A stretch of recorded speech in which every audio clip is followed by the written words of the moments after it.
I would say about every 3 or 4 months or so, there is a clip that resurfaces of you on Bill Maher, a show called Politically Incorrect. This is before his HBO show, back in 2001, and you were having a discussion with Sarah Silverman and Bill Maher, and the discussion gets, and I saw it live.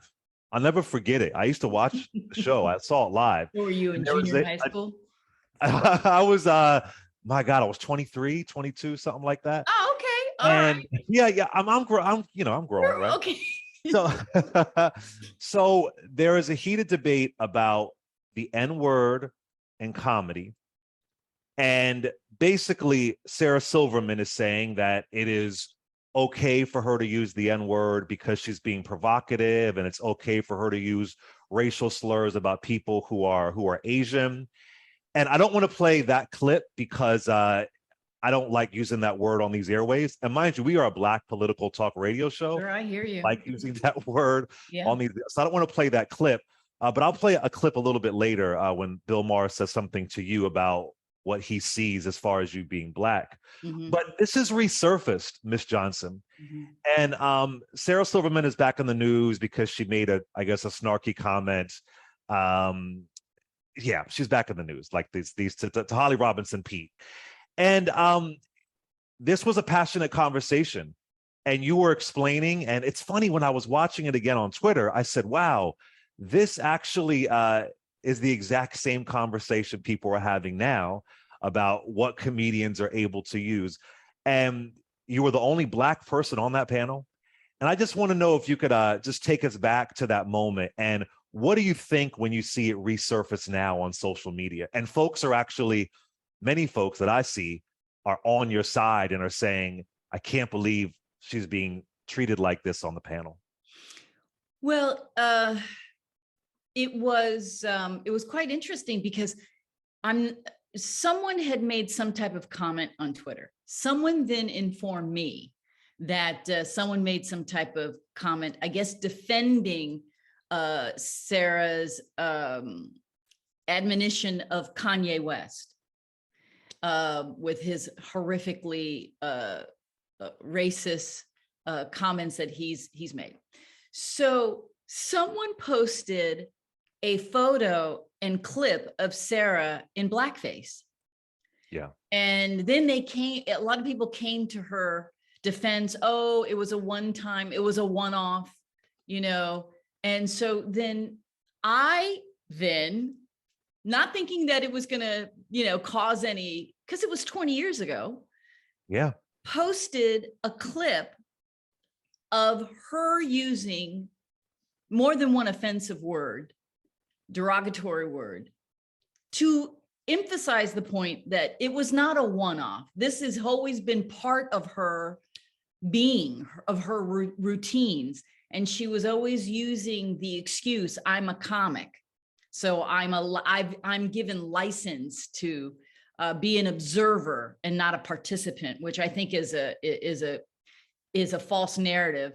To me, I equate it to when people used to insult women by saying, oh, she's on her period, she's PMSing, or even when women used it themselves to excuse bad behavior. I now finding a lot of people are saying, oh, it was a mental health issue. Oh, they're going through a mental health crisis. To me, it's the same thing. They're insulting those who actually are dealing with mental health issues, just as they were insulting women who really were having difficult hormonal changes. So Sarah was using it as some type of excuse. So I posted the clip thinking that was a one-off. We're done. We're not going to. Well, then someone else posted it and then it exploded. So that's, I believe, how that happened. She, as with many comics, I believe, used comedy as an excuse to express their own racism and bigotry.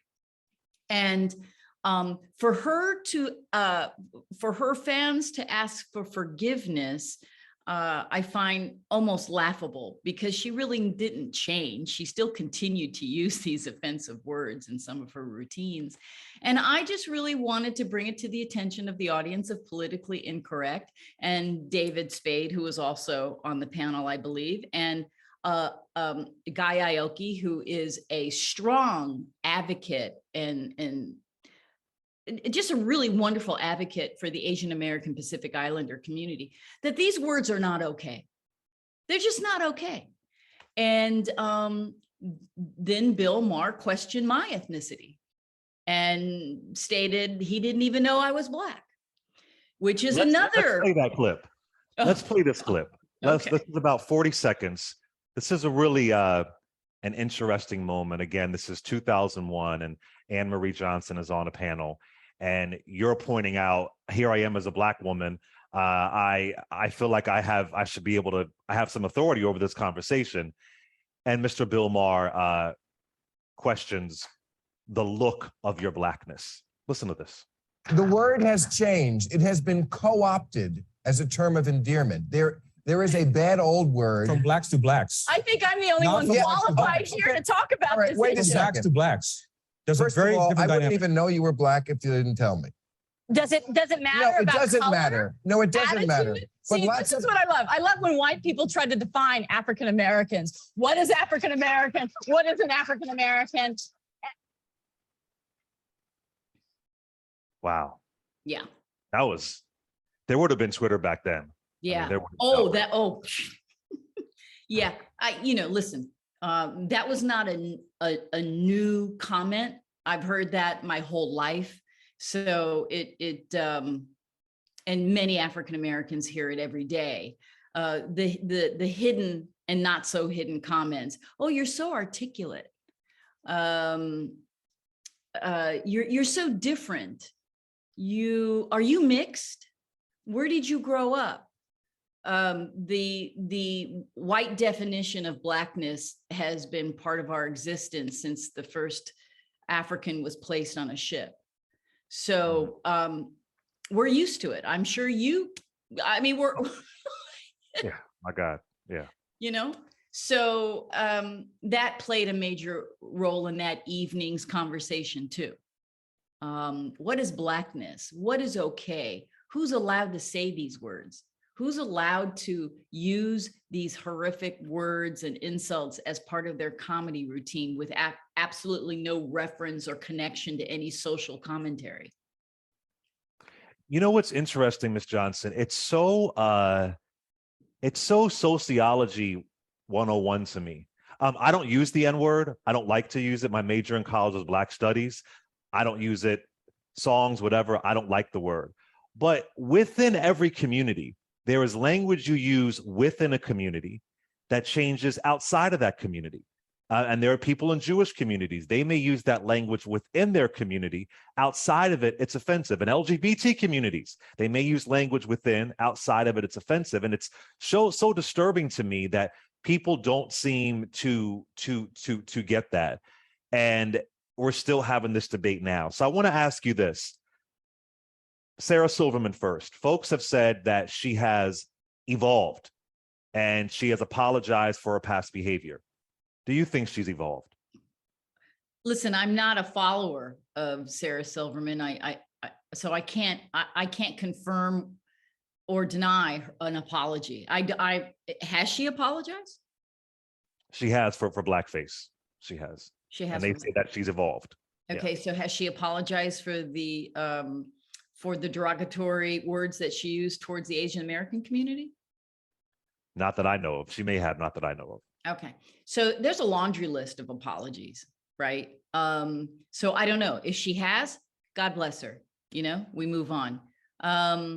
But it doesn't erase the pain and the embarrassment and the promulgation. When comics are, I think Bill Maher was making some type of flippant remark about how Black people use the N-word and why. Listen, I find that just as offensive. There's nothing okay unless we're talking about historical reference. I remember 20 years ago, there was in the hip hop community, the excuse was, well, we're taking ownership of the word, or maybe it was even 30 years ago. We're taking ownership of this word when we use it in our art work, in our expression.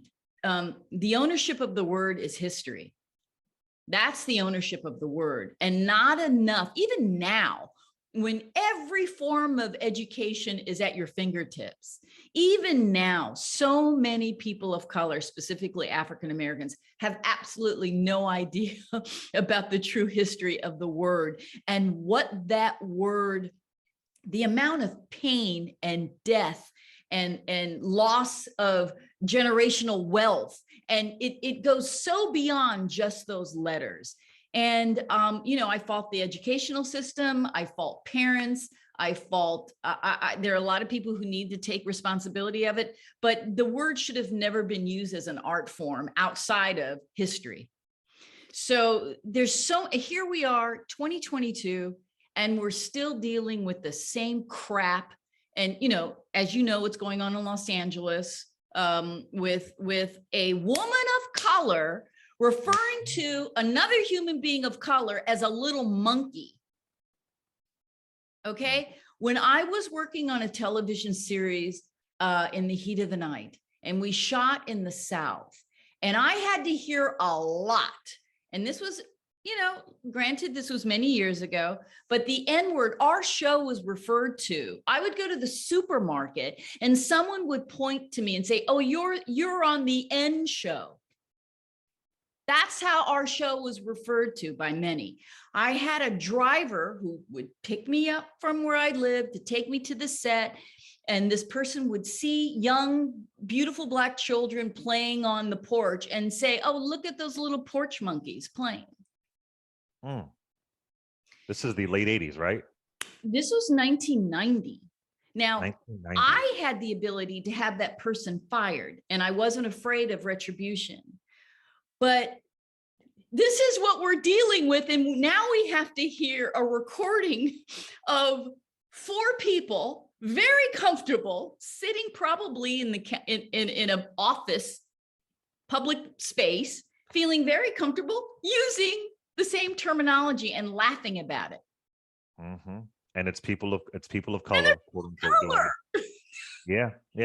I want to ask you about that, but one more thing I do want to ask, because in the event that people see this, Sarah Silverman is one thing, but do you think that Bill Maher, he's been in the news a lot lately, some of the things that he says on his show, folks have say that he's been shifting. Do you feel like Bill Maher has evolved from that time when he was using the N-word incessantly and saying that he wouldn't even know that you were a Black woman? Do you feel like he's evolved? Well, since I don't watch his shows, but I see, clips, no, I don't think he's evolved. I think he's a provocateur. I think it's all about viewership. Does he believe the things that he says? Yes, I believe he does. And I think he's very comfortable with it. So no, I wouldn't. From the limited content that I've seen, I see no evolution in Bill Maher, nor do I care. What's interesting, that line about I wouldn't know you were Black. What's so funny? If that were really the case, you would have not that you haven't had a great career, but your career would be even right. would be to like if you were really, I don't know, Jennifer Aniston. Like if you really weren't. You are a Black woman in Hollywood. I never forget, I saw you on a panel talking about the racism you've experienced as a Black actress. They always killed off your characters and so on. If that was really true, you'd have a different kind of career. That's what really pissed me off about that. Well, that's really funny because yeah,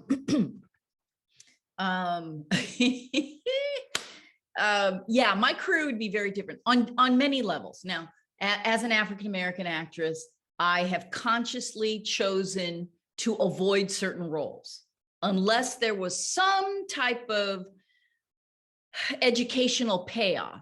For example, many years ago, I did a movie called Hollywood Shuffle, and we had a specific message in that film, right? And we had a specific message in I'm Gonna Get You Sucker, just a specific message.